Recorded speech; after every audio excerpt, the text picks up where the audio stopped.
And blessed to be a part of your day.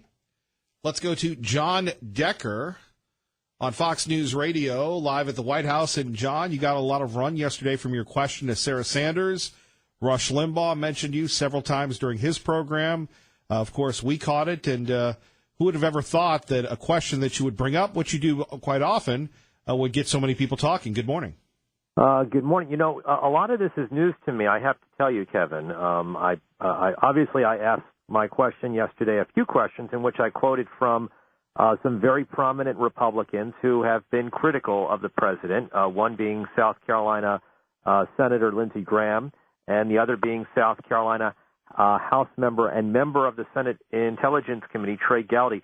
But I was not aware that Rush Limbaugh mentioned this question yesterday. He mentioned you and you by name in Fox News Radio, so we were very happy about that. Oh, how about that?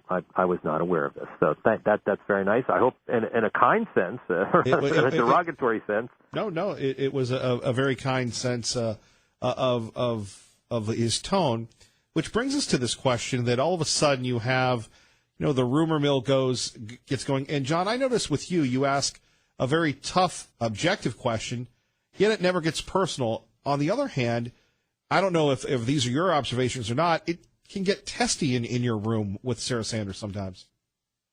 You're absolutely right. I've asked tough questions of Republican press secretaries and Democrat press secretaries in my years covering the White House. There's no reason for it, in my opinion, to ever get personal.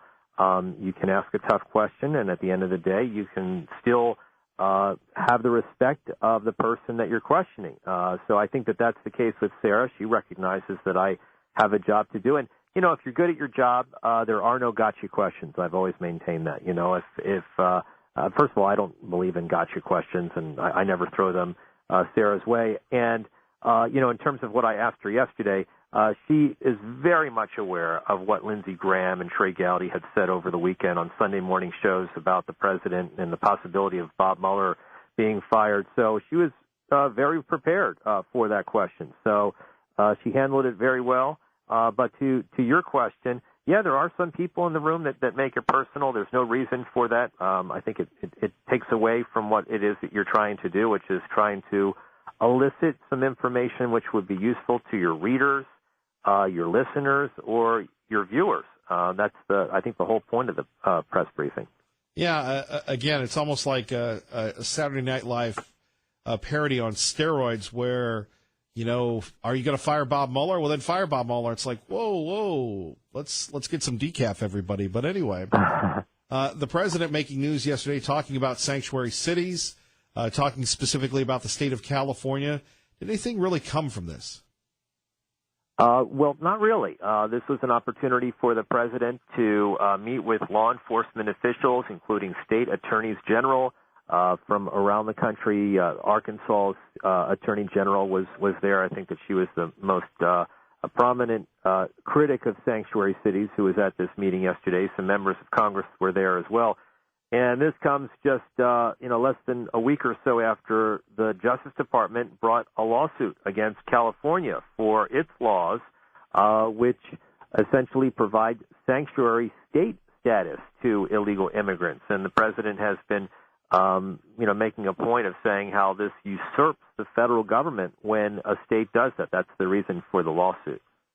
Indeed, of course, the president doesn't have a problem telling it like it is. Now, inside the bubble of the West Wing, John, you've known these folks for years, both before they were at the White House and now. The media really is focused, at least this scandal of the week, on this Stormy Daniels thing. You've seen Sarah Sanders push back. Have you heard anything else about what they expect to come out, and all of a sudden everybody wants to sue out of their non-disclosure agreements? Well, it's very difficult to get out of those non-disclosure agreements, those NDAs, which various people who sign them, you see, are trying to do. I think that Karen McDougal, who filed a lawsuit yesterday, and I'm a lawyer, and, one of the ways in which you can get out of a contract is to claim that a duress or fraud made you sign that particular contract, and she may have an argument there. I don't know all the details of that, but she claims that her lawyer representing her for the NDA was working essentially in cahoots with the lawyer representing the publication, the National Enquirer. So, that crosses a certain ethical line. If that's true, I don't know if that's true, but that is what she claims, and that may give her a way in which to get out of that NDA. Other than those two ways, duress and fraud, it's very difficult to get out of what it is that she's already signed and which she's accepted money for as well. All right, for our viewers here, we have a treat. Here we go. Yes. Thanks a lot, Sarah. Over the weekend on one of the Sunday morning shows, Trey Gowdy, Republican of South Carolina, said when responding to the various tweets that the president had put out over the weekend regarding Special Counsel Robert Mueller, he said, when you're innocent, act like it. What is your response to what Trey Gowdy said over the weekend? Look, the president has been very clear about the fact that there was no collusion between. And there we go, and we'll save that for others. We want to make sure that everybody heard your question, and it was a very fair question, and I think she answered it appropriately, and we'll see what happens today, John. Yeah, no, well, there's no briefing today. You have weather like this pretty much regularly during the winter. We don't. So we have a winter storm today, so there are no public events scheduled for the White House. They've already given what's called a lid to the press corps, so we don't expect the president or anybody else for the administration to come out and make any remarks. So it's going to be a quiet day, I would think, here at the White House. That being said, the president can still tweet, and he already did that this morning. So we'll see if he makes the day quiet or if we're kept busy by what the president decides to do throughout the day.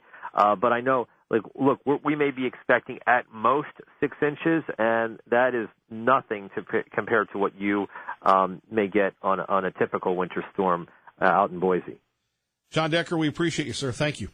Thanks a lot, Kevin. Have a great day. You too. Bye-bye. Our great friend John Decker. So back to this yesterday during the White House press briefing, our own John Decker, that you can only hear right here on KIDO Talk Radio, asked Sarah Sanders this question. Let's build to the run-up. I believe she's answering a question from Timmy. We can to protect, to make sure bad actors don't have the opportunity to impact them in any way. You said election meddling didn't come up in the call. I'm curious, did the recent poisoning in the United Kingdom come up in the call? I don't believe that was discussed in today's call. John? Thanks a lot, Sarah. Over the weekend on one of the Sunday morning shows, Trey Gowdy, Republican of South Carolina, said when responding to the various tweets that the president had put out over the weekend regarding Special Counsel Robert Mueller, he said, when you're innocent, act like it. What is your response to what Trey Gowdy said over the weekend? Look, the president has been very clear about the fact that there was no collusion between his campaign and any other entity. However, to pretend like going through this absurd process for over a year would not bring frustration seems a little bit ridiculous. I don't think that any individual, including members of Congress, would like it if they had been accused of taking their seat in Congress by doing something nefarious when they hadn't, particularly if it went on for more than a year into their time in office. My guess is they would be more than anxious to push back and certainly would defend themselves, as the president has clearly done in this situation and has since day one. There we have it. Let's see. Do we have a follow-up from John Decker? Another Republican over the weekend, Lindsey Graham, also a Republican from South Carolina, said that if the president were to fire... Maybe we need to work on our South Carolina members.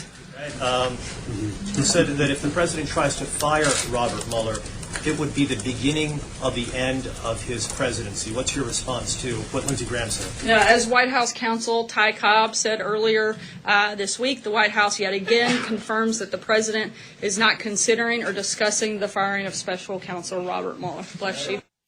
And there we have it. We have other people, which is just strange. And there you have John Decker asking a legitimate, thoughtful question.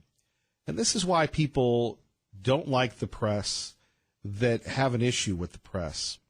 And you notice you have John Decker, and we're very proud of the folks at Fox News. We're very proud of them and what they bring to the table and their professionalism.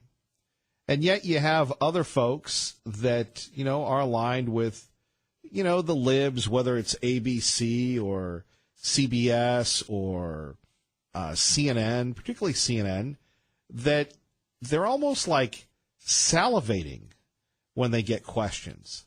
Like you go to your favorite restaurant or, you're eating the chicken wings or something of that nature, and the tone is just whatever. And they get so, how should I put this? They get so full of themselves.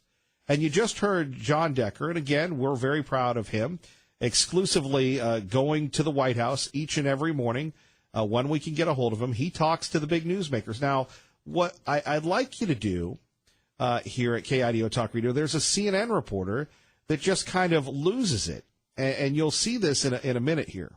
In January, the president told a room full of reporters that he would love to sit down and do an interview with Robert Mueller under oath. And in just a couple of weeks at the time, that's what he said. Obviously, that time frame has passed. Does he still want to sit down and do an interview with Robert Mueller? Look, we've been fully transparent throughout this process. We've been fully cooperative, and we're going to continue. Now, the question starts out okay, but we continue here at KIDO Talk Radio. To be cooperative with the Office of Special Counsel. Beyond that, I can't go any further. Provide more clarity on the president's tweets toward Robert Mueller over the weekend, calling him out by name. What was behind that? Like I just said, clearly we have not been shy about the fact that there is frustration of this process. We would like it to end quickly and soon, and the president has contended since day one and will continue to do so that there was absolutely no collusion between his campaign and any outside force or country. And so I don't understand why it's hard for anyone to process. If you had been attacked mercilessly and continuously, day in, day out, every single second, while you're trying to work hard to do good things for this country. And see, that's the thing they don't get. Trump is not a wimp. He's not Bush. He's not Poppy Bush. He's a fighter. And if you go after Trump, he's going to fight back. The press is not used to a Republican that fights back. Literally every day you wake up to an onslaught of people saying that you're there because of reasons that are completely false. That's frustrating, and certainly I think fair for him to be frustrated. Why doesn't he push for the firing of Robert Mueller if he thinks the probe shouldn't have begun in the first place? If he thinks the whole thing is a witch hunt, why doesn't he push for the firing? Look, we're going to continue to be cooperative, and we would like this to wrap up soon. See, I don't know if this is her chance to get a big gig or camera time, but it's almost like she's auditioning here. Where why doesn't she fire him? Well, if he doesn't fire him, fire him, fire him. We don't feel like that's the most productive step forward, but we would like to see this come to a conclusion. Jordan. Again, the difference between John Decker, fair and balanced, and the libs from CNN. Coming up next, we've got some reaction to our wacky, zany California update. And really, as Aubrey has said, as others have said, if you love Idaho, why don't you show it by buying plates and supporting the local economy?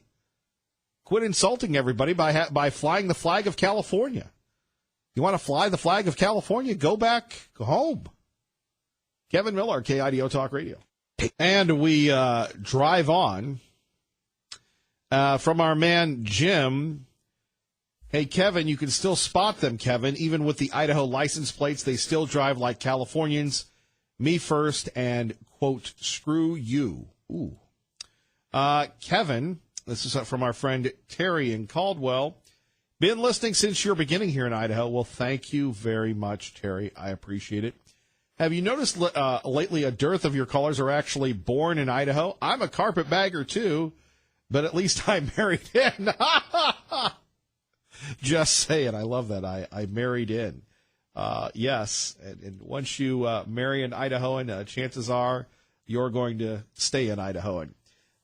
Anyway, if you're just tuning in, having a little fun today with our friends from California, and in honor of that state once again making some big headlines, over 138,000 people leaving the state in a year. By the way, you can get details at KIDOTalkRadio.com. Number one. Number two, the situation where we have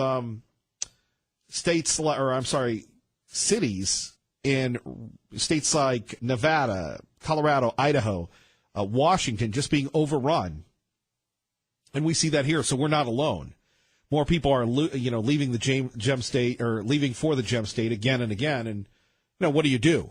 I mean, it's just not people from California. It's people over the country. When Forbes says you're the best place to live, chances are you're going to get a lot of people. Now, hopefully there'll be an adult somewhere in the state legislature or the governor's office that will figure out how to handle the growth. Was I correct that they passed the bill yesterday in the legislature? Now, again, hopefully the people that are elected officials have like some thick skin, you would hope, because they're actually running things. And they can take a little constructive criticism, but did we really need a law that they can ticket you if you drive too slow in the left-hand lane? I believe they passed that law yesterday. Now, never mind, as my mom would say, oh, you're harping again, Kevin. Now, that's the other thing. Talk radio is the only profession, and maybe being an attorney, where you can just pout or harp on an issue again and again and again, and that's your profession, like a little kid. But, back to the situation where we passed a law that that if you're driving too slow in the left lane, they can give you a ticket. And I've had a lot of people say, Kevin, thank goodness. Okay, the connector, 84. Have you ever noticed we have 2 speeds in Idaho now, congested and over 80 miles per hour? And it's not like we have drive 55 to stay alive. Everything's 60 or 80 or what have you. And we just have 2 speed limits. Did we really need to pound our chest and say, we took care of those slowpokes in the left-hand lane, we're going to ticket them? Well, what about the people that pass on the right hand, that don't use turn signals? I'm just saying. Wouldn't that be a better, we could go on. And I know what you're saying. Well, Kevin Miller, you run for office. Like I said, you have to have thick skin for that one. 580-5436, 580-KIDO. Coming up next, a former CIA director accuses the president of wagging the dog. Poochie? We'll explain next. It is 8:26 and remember our top local story, national story, the bomber in Austin is done. He blew himself up. That's right, he blew himself up. Coming up, a former CIA director who tweeted some mean things about the president says he's putting the nation at risk. Before that, though, we go to Cindy in Caldwell with Kevin Miller at KIDO Talk Radio. Good morning, Cindy. Yes, I just have to respond to your comment since I heard it. The president has not placed the nation at risk, but I will say I don't even want to call them irresponsible media, but the liberals, status, far left, has done everything that they can to put this nation at risk with illegal aliens, with not protecting our young adults in schools. And I just want to say I am so grateful that the Overwatch in that school was able to, I will say, respond appropriately. You are not going to ever, unless they have, I would say, a change of heart, change the ideation and that world view of, I say, a very irresponsible, they're good at what they do though. They brand and burn. And that's what they've tried to do to this president, no matter who comes out. But Chris Kyle in American Sniper, that opening scene, it made me think of, his conscience, so was, and the matrix of his mind were so at work in that first opening scene, and there was a young adult that was going to, as I would say, throw I don't know what it was, a grenade or whatever have you, at a group of our, deployed troops. And throughout that movie, I remember at the end when the psychiatrist says to him, man, you had a X amount of kills. You know what? He just said the most touching thing, and the psychiatrist did the right thing at the end. He said, that was my job, to protect the people that are there. You know what? I am just sickened, because it is a world view. I mean, even in the news, interesting reporting this. I didn't hear when I grew up, the news, already they branded he's white, he's this. They love to brand, to divide, to do everything they hold on. can. They do if the guy's white. Yeah, that's a very good point, Kevin. That is very true. Yeah. The Boston Globe and it. other liberal companies like the Los Angeles Times for years, if the suspect or the criminal was a minority, they would not publish race. Standard practice in journalism. Yeah, but if they're white, good point. they get them. Yeah. Well, it breaks my heart that it has to come to that. But you know what? We live in a real world with real evil, which I don't think they get. I'm sure one of our papers will have page after page after page of the parade this Saturday. I don't know. It's Lent for me, so I'm just in a whole other place. I would say more into fighting a spiritual battle for our nation. But I do thank you for having, the people that you've had on this morning. And I do continue to, I don't even say hope that things might change with the media. I really don't think so. And when you have a mindset of where you're at, it's just going to be that way for a while. But that's why there's stations like you. You do what I can't do. I will not even for 2 seconds go over to any of those other talk shows. I do get the news, through the library, the papers, and here, there, and around the square. But thank you, Kevin. And I have to give a shout out as an Overwatch person. Mr. Pollack is a councilman. When I was seeing our council supposedly also as the Overwatch for, I would say, planned, responsible growth in Caldwell, and also for something that I just am saddened about, but he did a good thing. So there are good people out there, and he informed me about our firemen, which I think are put at risk by a new building that went up. Right, and we've talked about that one before, and hopefully we can raise some awareness on that one. Well, he's addressed it. I've addressed it. I can assure you, if you draw a line in the sand, when I happen to turn my head at the town engineer, there's an expression, if looks could kill. I thought he was going to answer a question, so I looked at him and was like, oh, my goodness. But 4 people signed off on that. And the good thing is we have other good places that are in a more, I would say, responsible way, caring for the senior population as well as the neighborhood around them when they consider doing their development. So thanks, Kevin, for being out there. Thanks for doing what really I can't do. I can't put all that other I would just say it's kind of evil with even the reporting into my spirit. So you are my watchman on the wall, and you stand strong, Kevin. God bless, Cindy. God bless you, Kevin. Bye-bye. Bye. All right, coming up next, John Brennan attacks the president. We'll get your thoughts next. Kevin Miller, KIDO Talk Radio. Good morning, Maggie.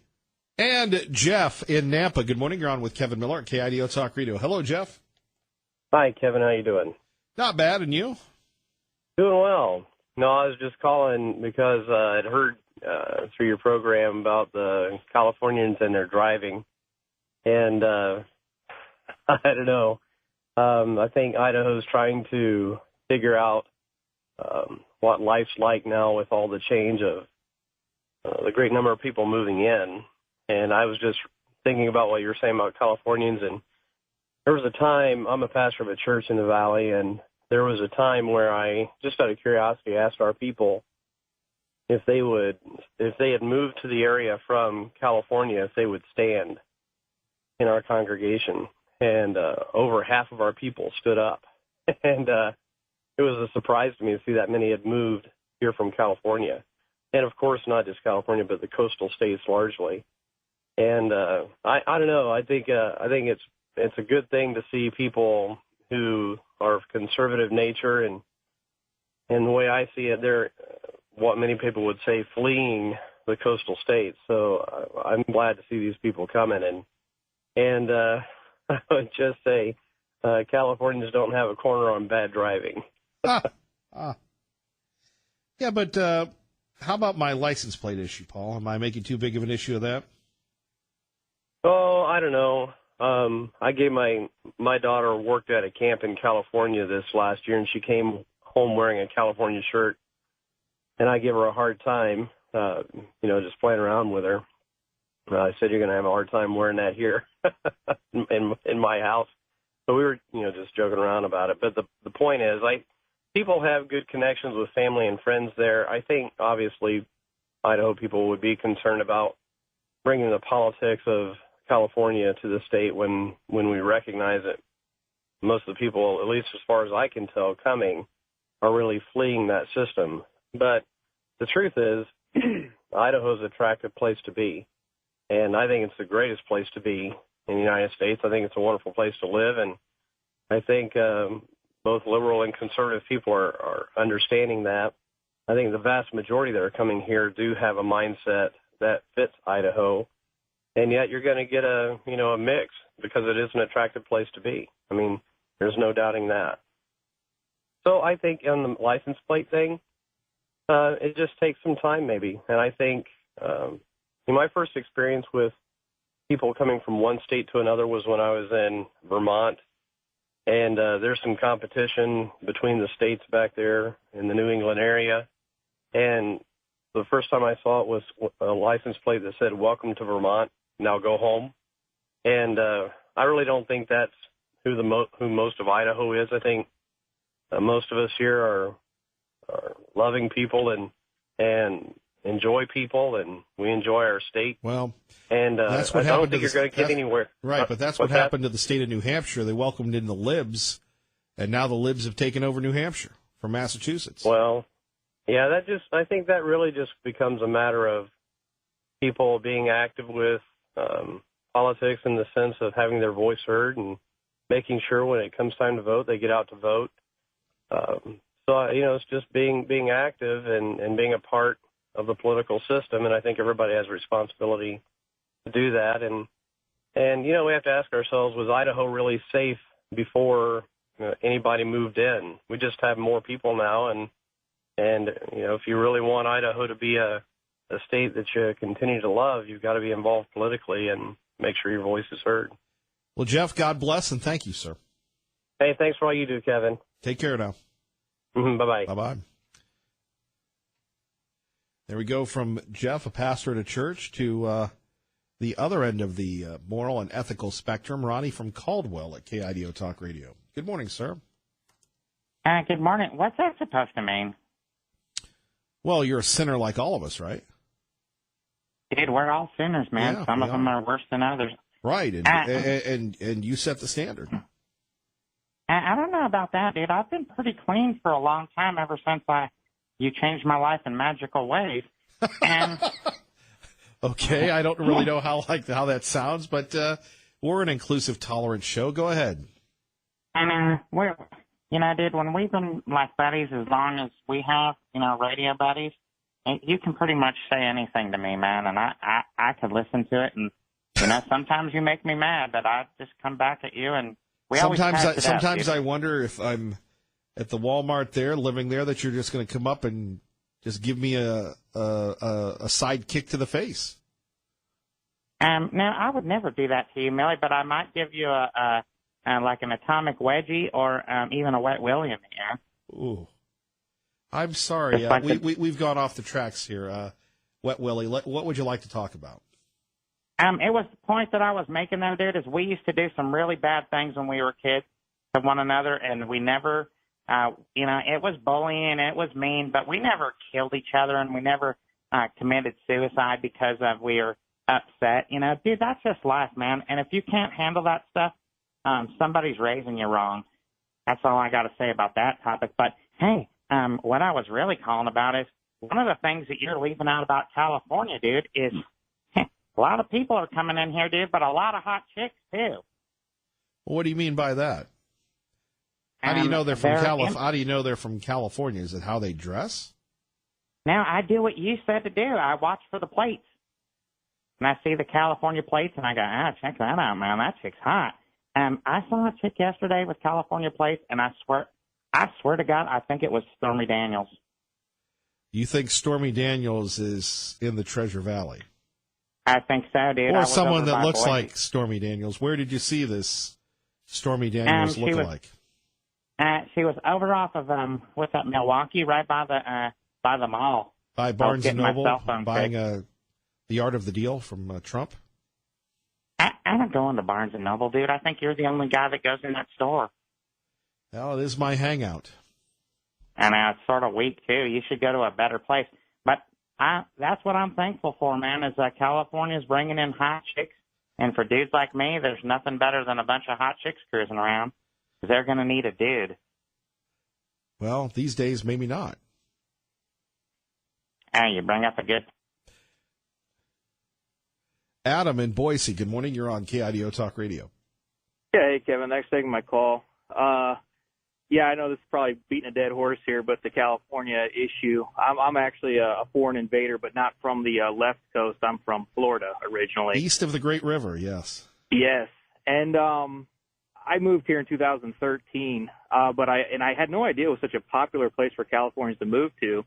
But I knew the jig was up when I was driving about 10 miles down the road to work, and I think I saw about 15 or 20 California license plates, and I figured they weren't all visiting. So, unfortunately, my point is the two states I primarily lived in are Florida, Tampa area, and Denver over in Colorado. Much as I hate to say it, and I really love the native Idaho people, but they are kind of naive. I hear a lot of them. There was a guy a couple callers ago, oh, I'm so happy that they're moving to such a beautiful state. Why? I mean, I'll be honest with you. Having lived in Tampa, a place that was invaded by New Yorkers, and Denver, a place that was invaded by Californians, I'll tell you this right now. I think that Idaho is the next Colorado. It's just as beautiful. It has about a quarter of the amount of people, but now they've smelled it out, so to speak, and I think the jig's up. I hate to say it. It's going to change. I've already seen in just the 5 years I've been here, some of the personality of the area and the character of the area change, and not necessarily for the better. So I'm not trying to sound like a naysayer, but I think there's going to be dramatic changes, especially now that they've, smelled a good place to come to, and it's not going to necessarily result in as positive as an outcome as I think some people would like to believe. Adam, I agree with you wholeheartedly. Now, are you a Seminole or Gator or what? Oh, I was actually at the University of South Florida Bowl down in Tampa. Wow. Well, back when Jim Leavitt was the coach? Yep. I graduated in 2002. Great program. He's now at Oregon, but that guy never got enough credit for what he did for USF. Oh, he did an amazing job down there.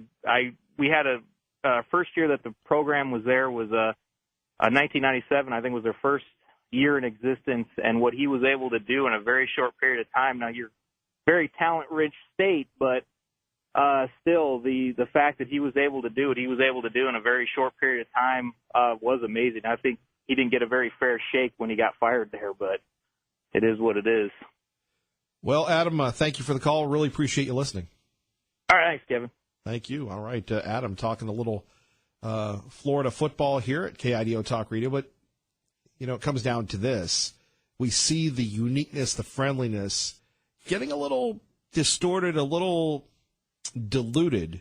And it's not just folks from California. Look, you've got the unwashed masses coming in from Seattle and Portland. I mean, what type of city is the city of Seattle where every day you have the people pressure wash the sidewalks? And if you have to ask what they're pressure washing off, chances are you haven't been to Seattle lately. My cohort, my partner in crime, fresh off his appearance yesterday at T Mazda Subaru, Tea Party Bob, joins us at KIDO Talk Radio. Good morning, Mr. Miller. How are you today? It was great to just have some fun with you in that Subaru and hearing about you and that sports car and how you used to drive the stick. Well, it's a little too sporty for me nowadays. I prefer something a little more docile. I can relate to that, but again, seeing you in a stick shift was, well, maybe I don't get out enough. That was the highlight of my day. Oh, yeah. We all have had our highlights in our past history. I wanted to just chat about the fact that it appears that the rats are once again being led by the Pied Pipers of liberalism into the swollen river of bad choices. Ooh, that's a good one. What is interesting to me is that we have these huge marches going on about gun control and a misdirected anger by people who, in most cases, have never had to defend themselves or have never been attacked and not had the means to protect themselves with a firearm. All the time these crazy marches are taking place, we lose 115 Americans, men and women and children, that are dying every day from opioids. But nobody is marching against the drug companies to stop making opioids. You know, these marchers are highly organized by progressive left, financed by the wackos like Michael Bloomberg and George Soros. And if anyone thinks that the kids are organizing these marches, they need to do some homework and follow the money. And just a word about the influx of out-of-state immigrants into Idaho. You can expect the invasion to increase as people continue to escape from the liberal progressive states like California and Oregon with too many regulations and ever-increasing taxes. We need to slow down the building here in our state and charge more in impact fees, which I have said before, to the developers who are putting up these huge developments but take absolutely no responsibility for the problem. You know, you mentioned Oregon. I hear that Eugene, which I thought was a pretty cool place, that people there don't bathe. I had somebody visit there, and they said that was like one of the stinkiest cities they've ever been to, and that was before the pot came in. I had an old friend of mine, Scott Eaton. He used to play safety for the Giants, and he used to live in Eugene, and he had nothing but bad things to say about it. Yeah. I mean, who would have ever thought hygiene was optional? Well, hi, Gene. How are you? And on that note, yes. You know, I'll tell you, part of this problem with these huge urban developments is that they're really not urban renewal. In many cases, you know, where the developers like Mr. Alquist use our tax money to build the developments, they never seem to take the responsibility for the aftermath of the problem. And for Tommy, he says he's going to fix all the departments, but he doesn't. I don't know. You seem to talk about him quite a bit. He's on your mind quite a bit.